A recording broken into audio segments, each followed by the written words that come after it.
Portia कोळ्यांच्या प्रजातींमधील एक हुशार कोळी, निशाचर आणि दुसऱ्या कोळ्यांची शिकार करून त्यांना खाणारा एक जंपिंग स्पायडर।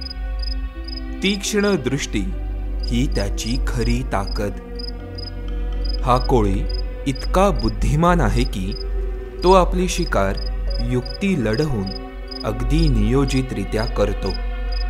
आता हेच बघा, पोर्शियाच्या या मादीने आपल्या तीक्ष्ण नजरेने टेंट वेब स्पायडरचा वेध घेतलाय। जाळ्याच्या दिशेने आगेकूच करत या मादीने त्याच्यावर शेवटी हल्ला केला। क्षणातच झालेल्या हल्ल्यामुळे टेंट वेब स्पायडरची अखेर शिकार झाली। भारतात पोर्शाईच्या 4 प्रजाती सापडत असून या कोळ्यांवर फार कमी अभ्यास झालाय।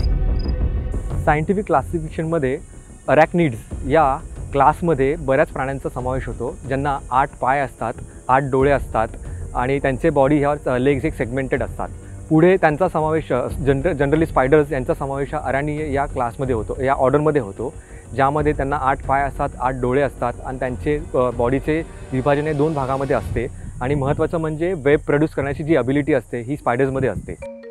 जगभरात कोळ्यांच्या साधारण 51,000 प्रजाती सापडतात। त्यापैकी भारतातून अंदाजे 2,000 प्रजातींची नोंद करण्यात आली आहे। कोळ्यांमध्ये संख्येने सर्वात जास्त प्रजाती या जंपिंग स्पायडरच्या आहेत। डोळ्यांची विशिष्ट ठेवण आणि सतत उडी मारण्याच्या स्वभावासाठी जंपिंग स्पायडर ओळखले जातात। यातील काही प्रजाती या आपल्या आकर्षक रंगासाठी प्रसिद्ध आहेत। रंगांबरोबरीनेच जंपिंग स्पायडर हे त्यांच्या प्रणय नृत्यासाठी देखील प्रसिद्ध आहेत। जंपिंग स्पायडर हे उड्या मारताना एकतारी जाळी मागे सोडतात। अशाच एका जाळीला स्पर्श करताना हा नर जंपिंग स्पायडर दिसतोय। असे करून तो आपल्या प्रजातीमधील मादीचे अस्तित्व आजूबाजूला आहे का याचा अंदाज घेतोय। या माध्यमातून मादीच्या संवेदना टिपल्यानंतर आणि प्रत्यक्ष ती दिसल्यावर नराने आपले नृत्य सुरू केले। पाय वर करून तो मादीचे लक्ष वेधून घेतोय। सोबतच पेडिपॅल्प्स या अवयवाच्या मागे असणारा काळा रंग दाखवून तो तिला प्रणयासाठी तयार करण्याचा प्रयत्न करतोय। स्पायडर्समध्ये जंपिंग स्पायडर्स या कोळ्यांची आयसाईट ही खूप चांगली असते इतर कोळ्यांपेक्षा। त्यामध्ये त्यांचे जे प्रायमरी आईज असतात त्याच्या मदतीने ते इतर आजूबाजूच्या वातावरणामध्ये काही गोष्टी हलत असतील त्या त्यांना खूप क्लिअरली दिसतात इतर डोळ्यांपेक्षा। डोळ्यात प्रायमरी आईजच्या बाजूला असलेले, डोक्याच्या बाजूला असलेल्या डोळ्यांचं हे काम फक्त मोशन सेन्सिंग, म्हणजे एखादी गोष्ट कुठली हलत असेल तर ते फक्त ते डिटेक्ट करू शकतात। जंपिंग स्पायडर हे त्यांच्या तीक्ष्ण नजरेसाठी ओळखले जातात। नीट निरीक्षण केल्यावर त्यांच्या समोरच्या डोळ्यांमधील बुबुळं फिरताना दिसतात। असे करून ते आपल्या आजूबाजूच्या हालचालींचा अंदाज घेत असतात। अशावेळी डोळ्यासमोर धूळ जमा झाल्यास आपल्या पायांच्या समोर असलेल्या पेडिपॅल्प्स या अवयवाचा वापर करून ती धूळ स्वच्छ करतात। कोळ्यांची वेगवेगळ्या प्रकारची जाळी ही नेहमीच आपलं लक्ष वेधून घेतात। आपल्या जाळ्यावर स्वाक्षरी करणारा कोळी सिग्नेचर स्पायडर म्हणून ओळखला जातो। भले मोठे जाळे असते जायंट वूड स्पायडरचे। भारतात आढळणाऱ्या कोळ्यांच्या जाळ्यांमधील हे सर्वात मोठे जाळे। संयम राखून शिकार करणारा हा वूड स्पायडर खूप सावध असतो। कोळी हे आपल्या अवतीभोवती हे खूप कॉमनली दिसतात, पण जेव्हा आपण एखाद्या कोळीला बघतो तेव्हा तो कोळी एखाद्या जाळ्यामध्ये बसलेला असतो। पण इंटरेस्टिंग गोष्टी म्हणजे बऱ्याच लोकांना एक कुतूहल असतं की हे जाळी प्रोड्यूस तर करतात, पण आपल्याला हे बघताना एकाच टाईपचं जाळं दिसून येतं। पण स्पायडर्समध्ये 7 वेगळ्या टाईपचे स्पिनिंग लँड्स असतात. एक म्हणजे स्पायडर ते जाळं बनवण्यासाठी एक स्पिनिंग लँड वापरतो. एखाद्या वेळी समजा एखादं भक्ष्य पकडण्यासाठी, तर त्याला एखादं भक्ष्य पकडायचं असेल तर तो त्यासाठी एक वेगळं स्पिनिंग लँड वापरतो.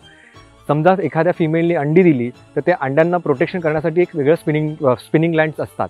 सो अशा वेगवेगळ्या टाईपचे स्पिनिंग लँड्स स्पायडर्स हे प्रोड्यूस करू शकतात.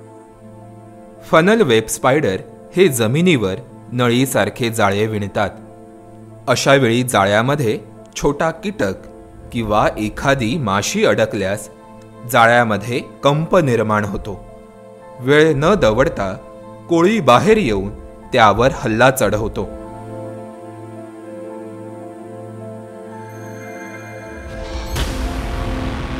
शिकार पकडून आत बिळात घेऊन जातो आणि ती फस्त करतो.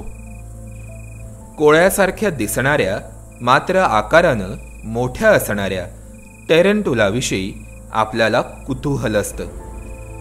बिळामध्ये बसून वाट पाहून शिकार साधण्याचे कसब त्यांनी आत्मसात केले.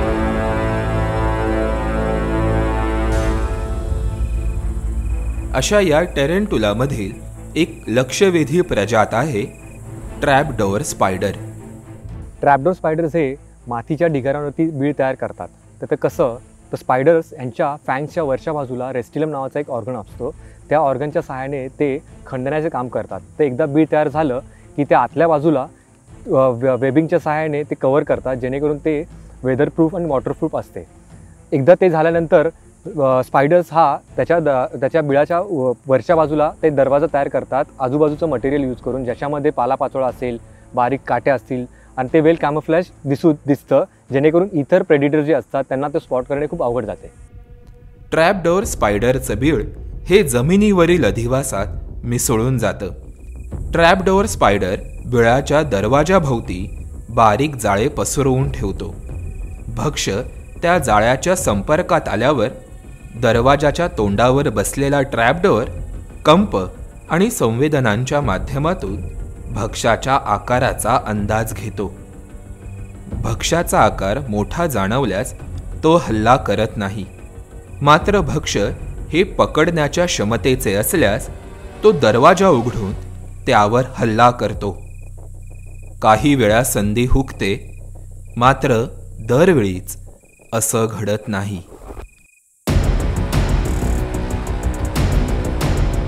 निसर्गामध्ये स्पायडर्स हे मॅक्रो हॅबिटॅट स्पेशालिस्ट म्हणून काम करत असतात. म्हणजे काय, तर स्पायडर्स हे इतर कीटकांवरती त्यांचा उदरनिर्वाह करतात.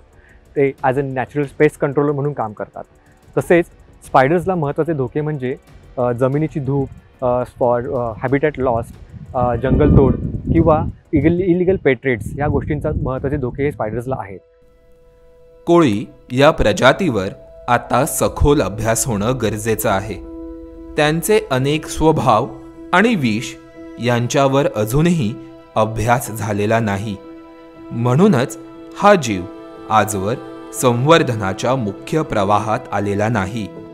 जैवसाखळीत कोळ्यांसारखे सूक्ष्म आणि दुर्लक्षित जीव हे महत्त्वाची भूमिका बजावत असल्यानं त्यांना आता प्रकाशझोतात आणणं महत्त्वाचं आहे.